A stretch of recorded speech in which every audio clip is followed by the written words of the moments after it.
Neste vídeo, nós vamos abordar o tema Princípios de Desenho Curricular.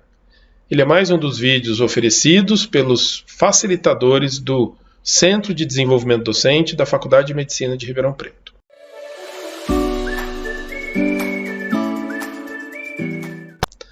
Então vamos falar um pouquinho sobre qual é o conceito de currículo. No currículo, a gente sempre começa pelo resultado esperado. O que a gente espera que os estudantes sejam capazes de saber, de fazer ao término do programa educacional? Quais as competências e capacidades esperadas?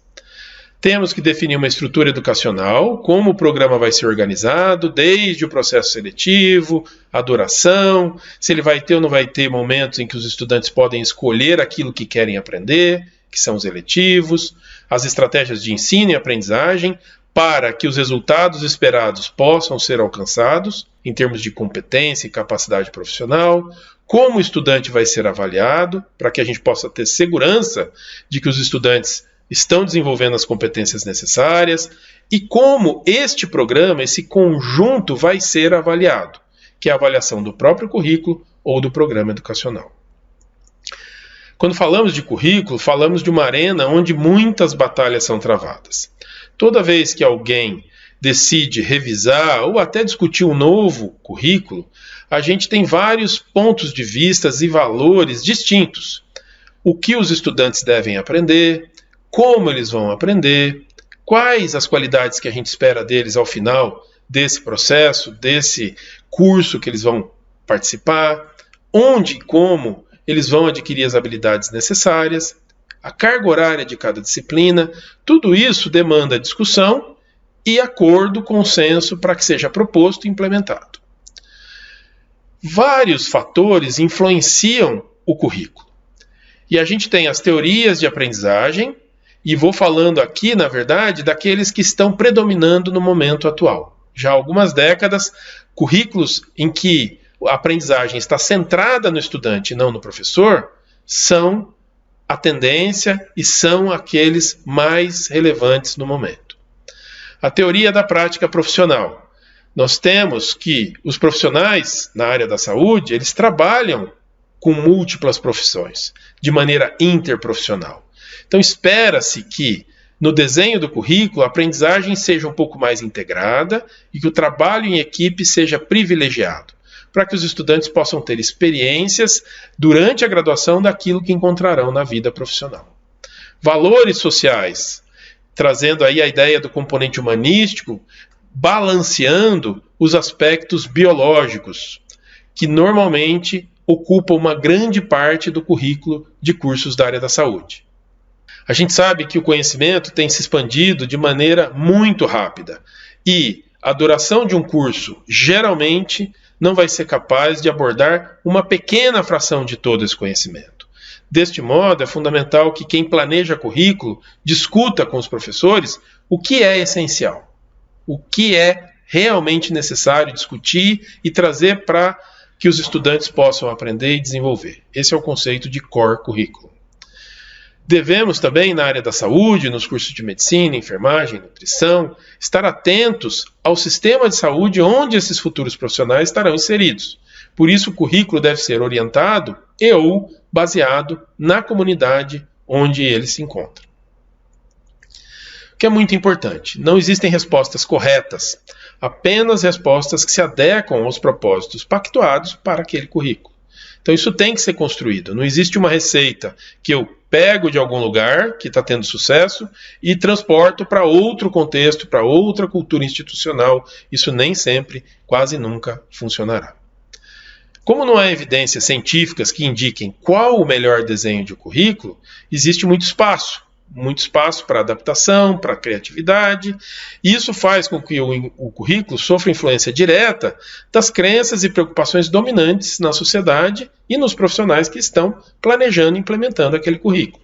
Então é importante a gente saber disso e lidar com essa questão, sempre de olho nos princípios e naquilo que é mais relevante no contexto da educação na área da saúde, no momento em que o currículo está sendo pensado e será implementado. Nós não podemos esquecer dos referenciais para qualquer currículo, desde a Lei de Diretrizes e Bases da Educação no Brasil, passando pelas diretrizes curriculares. A maior parte dos cursos tiveram as suas diretrizes na área da saúde, publicadas entre 2001 e 2003. A diretriz do curso de medicina, que foi publicada em 2001, ela foi renovada em 2014. E, de um modo geral, o que as diretrizes sempre nos trazem é o perfil do egresso, as competências e habilidades gerais específicas esperadas, alguns conteúdos essenciais. No caso da medicina, a gente tem a definição do que é o internato e como ele deve ser organizado. Sugere nossa diretriz, tanto de 2001 quanto de 2014, na medicina, a existência de práticas eletivas, independentes pelos estudantes, estudo dirigido, que a aprendizagem seja centrada no estudante, como é o valor que atualmente está mais válido na área da educação da saúde. Trata de teorias e princípios de ensino-aprendizagem, sempre respeitando esses princípios de ser centrada no estudante, em que se dê autonomia ao aprendiz. E, finalmente, de um modo geral, todas as diretrizes finalizam falando que todo o programa educacional deve ser avaliado. Deve ter um plano de avaliação para checar se aquilo tudo que a gente planejou, executou, de fato está nos trazendo aos resultados desejados. Então, sempre a gente tem que ter um programa de autoavaliação que precede uma avaliação que vem externa. No caso da área da saúde, os órgãos que fazem a acreditação e revalidação dos cursos. Importante conceito também que a gente deve lembrar que, por exemplo, se eu falo do curso de medicina, vou usar essa imagem do CAMED aqui, no centro do que os estudantes devem desenvolver, né, para serem médicos, é a expertise que diz respeito à profissão, expertise médica.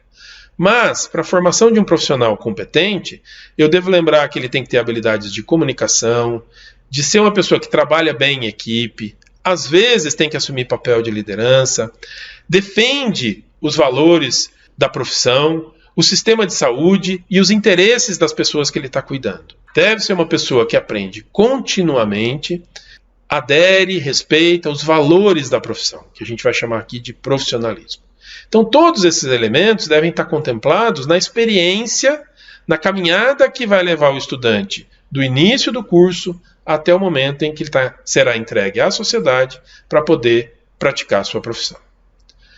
Quem pensa currículo deve avaliar sempre as necessidades dos aprendizes e do próprio sistema de saúde, identificar as competências a serem desenvolvidas, que a gente comentou no slide anterior, quais as experiências educacionais a gente vai oferecer para que essas competências sejam alcançadas, como os estudantes vão ser avaliados, e aí organizar um sistema de avaliação, planejar a implementação do currículo, desde o tempo, distribuição de carga horária, infraestrutura, recursos financeiros, recursos humanos, desenvolvimento dos docentes, cuidar da regulação e acreditação do próprio curso, e, finalmente, ter um plano de avaliação do programa educacional, que vai ser feito pelos próprios professores do curso na autoavaliação e por organismos reguladores que normalmente estão vinculados ao Ministério da Educação ou ao Ministério da Saúde, em diferentes países.